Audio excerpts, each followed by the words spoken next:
যত দ্রুত সময়ের মধ্যে সম্ভব কিভাবে নিয়ন্ত্রণে আনা যায় সেটা নিয়ে আলাপ আলোচনা চলছে। এটা বুঝতে হবে যে আজকেই সমস্যার সমাধান হবে না, কিন্তু সমস্যার সমাধান যত দ্রুত করা যায় সেই আলাপ আলোচনা হয়েছে এবং সেখানে আপনারা দেখেছেন যে আইজিপি মহোদয়া পরবর্তীতে এসে যোগ দিয়েছেন। আজকে আবার স্বরাষ্ট্রমন্ত্রী মহোদয় আইজিপি মহোদয়ের সাথে আবার বসে বিস্তারিত কথা বলবেন। কিছু কিছু জায়গায় ধর্মীয় সংখ্যালঘু এবং আদিবাসী জনগোষ্ঠীর উপর আক্রমণ হচ্ছে।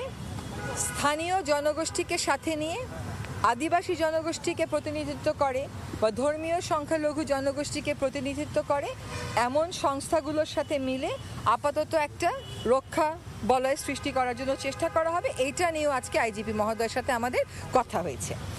তারপরে বিচার বিভাগে আপনারা জানেন যে উচ্চ আদালতে আমাদের বিচার কার্য বন্ধ আছে।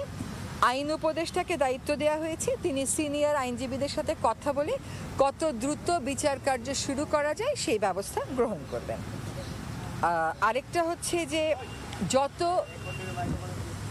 শিক্ষার্থী নিহত হয়েছেন এই আন্দোলনে, এই অভ্যুত্থানে, সকলের পরিবারকে ডেকে আমাদের প্রধান উপদেষ্টা যমুনাতে একদিন বসবেন, ওনাদের সাথে কথা বলবেন।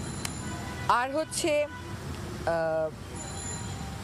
যারা আহত হয়েছে তাদেরকে চিকিৎসার সুব্যবস্থা করারও একটা সিদ্ধান্ত হয়েছে এবং যারা এখনও ধরেন আমরা জানছি না যে এই অভ্যুত্থানেই তারা আহত হয়েছে, তারাও তাদের তথ্য দিলে তাদেরকে সেই সাহায্যটা করা হবে।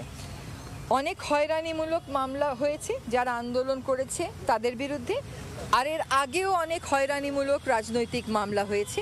সেই হয়রানিমূলক মামলাগুলো কি করে বন্ধ করা যায় সেটার জন্য ব্যবস্থা গ্রহণ করার সিদ্ধান্ত হয়েছে। কিছু কিছু আইন আছে যেটা আপনারাও ভুক্তভোগী, যেমন ICT act, digital security act, এখন আবার সাইবার সিকিউরিটি অ্যাক্ট। তো আইসিটি আর ডিজিটাল সিকিউরিটি অ্যাক্ট বাতিল হলেও ওগুলোর অধীনে অনেকের শাস্তি হয়েছে বা অনেকে জেলে আছে, অনেকের বিরুদ্ধে মামলা চলছে। হয়রানিমূলক মামলার মধ্যে ওই মামলাগুলো আনা হবে এবং কিভাবে পরিবর্তনটা আনলে এই আইনগুলো আর স্বাধীন মত প্রকাশের বিরুদ্ধে ব্যবহৃত হতে পারবে না বা বিরোধী দমনে ব্যবহৃত হতে পারবে না সেটা নিয়েও পরবর্তীতে আলাপ আলোচনা করা হবে।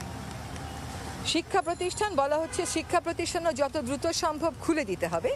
আপনারা জানেন যে এখনও রাস্তায় কিন্তু ট্রাফিক পুলিশ নেই, শিক্ষার্থীরা রাস্তা ম্যানেজমেন্ট করছে। সেরকম প্রেক্ষিতে আমরা বলতে পারিনি যে আমরা কালই খুলে দেব, কিন্তু শিক্ষক সমাজের সাথে আলোচনা করা হবে, করে শিক্ষার পরিবেশ ফিরিয়ে এনে এবং আইনশৃঙ্খলা পরিস্থিতির সাথে সামঞ্জস্য রেখে যত দ্রুত সম্ভব শিক্ষা প্রতিষ্ঠান খুলে দেওয়ার চেষ্টা করা হবে।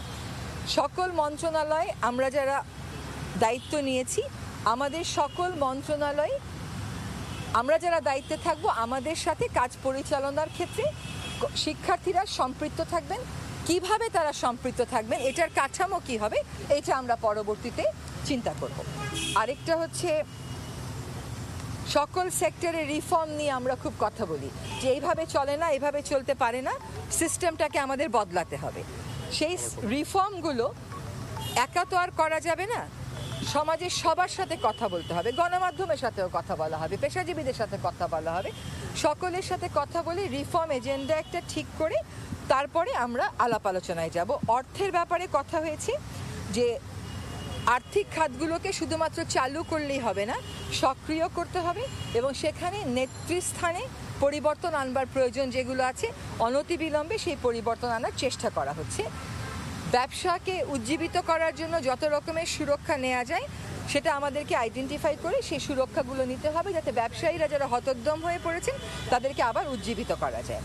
জনগণের জীবন এবং জীবিকার কষ্ট লাভে বাজারের উপর যে নিয়ন্ত্রণ, অর্থর ক্ষেত্রে যে নিয়ন্ত্রণ, সেটা অগ্রাধিকার পাবে অর্থ মন্ত্রণালয় যখন তার পরিকল্পনা করবে সেখান থেকে। মোটামুটি এই হয়েছে আলোচনা এবং বিস্তারিত কর্মপরিকল্পনার জন্য তো একটু সময় লাগবে, আজকে তো আর হয়ে যাবে না। জি বলেন।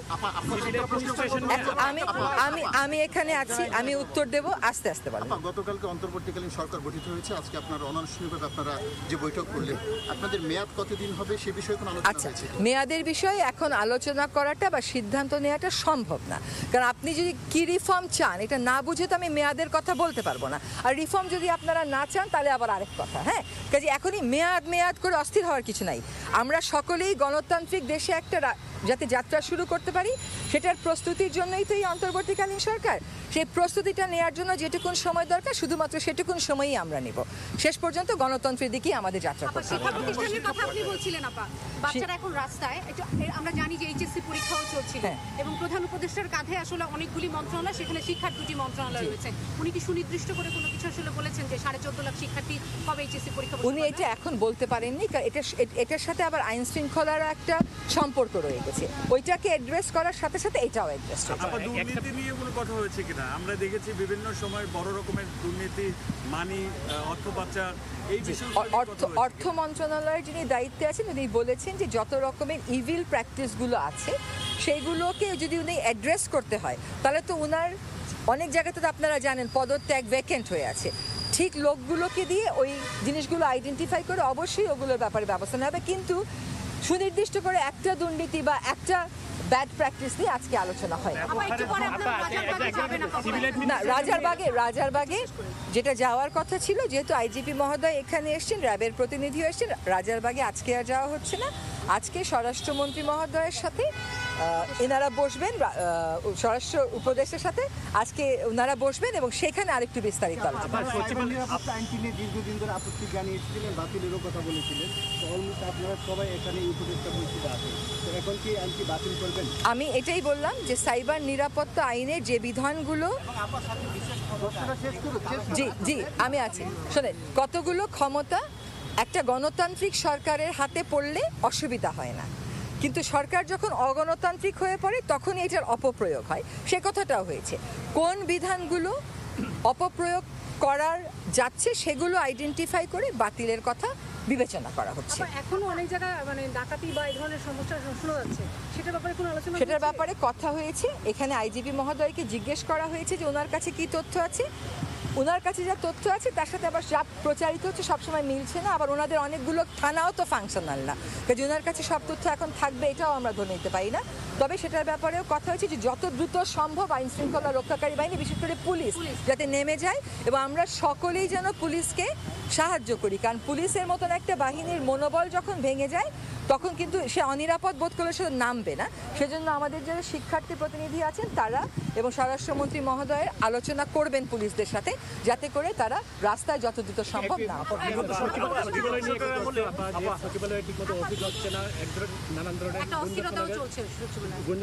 ছাত্রদের দাবি ছিল যে চুক্তিভিত্তিক নিয়োগ বাতিল করতে হবে, চুক্তিভিত্তিক নিয়োগগুলো কি করতে হবে, প্রশাসনের শীর্ষ পর্যায়ে যারা আছে তাদের বিষয়ে আপনারা কি চিন্তা? আজকে এই বিষয়ে কোনো কথা হয়নি। দুর্নীতি বিরোধী অভিযান শুরু হবে কিনা? কারণ বিগত আজকে ব্যাপক দুর্নীতি, অনিয়ম, অর্থ পাচারের অভিযোগ উঠেছিল নানা মহল থেকে, আপনারা ব্যাপকভাবে সেই জিনিসটা করবেন? আমরা একটা ভেইগ উত্তর না দিই, কিন্তু দুর্নীতির বিরুদ্ধে সিস্টেম পরিবর্তনের জন্যই তো ওরা লড়াই করেছে, কাজে দুর্নীতির বিরুদ্ধে অবশ্যই পদক্ষেপ গ্রহণ করা হবে। কিন্তু এইটা আজকে বেশিরভাগ আলোচনাটাই ছিল আমাদের আইন শৃঙ্খলা এবং অর্থ সংক্রান্ত। এটা আন্দোলনে আচ্ছা এটা ভেরি ইম্পর্টেন্ট। আন্দোলনে গণহত্যার বিচারের ব্যাপারে বলা হয়েছে যে কিভাবে বিচারটা নিশ্চিত করলে এটা স্বচ্ছ হবে এবং এই ঘটনার আর জীবনে কোনোদিন বাংলাদেশে পুনরাবৃত্তি হবে না, সেটার জন্য কোন পথে আমরা যাব, সেই পথগুলো কি, এটা নিয়ে আমরা সকলে চিন্তা করে এটার খুব এটা একটা উত্তর আপনারা সহসাই পেয়ে যাবেন। কিন্তু আমরা ওইটা নিশ্চিত করব যে প্রত্যেকটা গুলির আমরা বিচার চাইব এবং এটা যেন আর না হয়, সেই রিফর্মের জন্য ওইরকমই একটা স্বচ্ছ অন্তর্ভুক্তিমূলক বিচারের আমরা প্রত্যয় ব্যক্ত করেছি।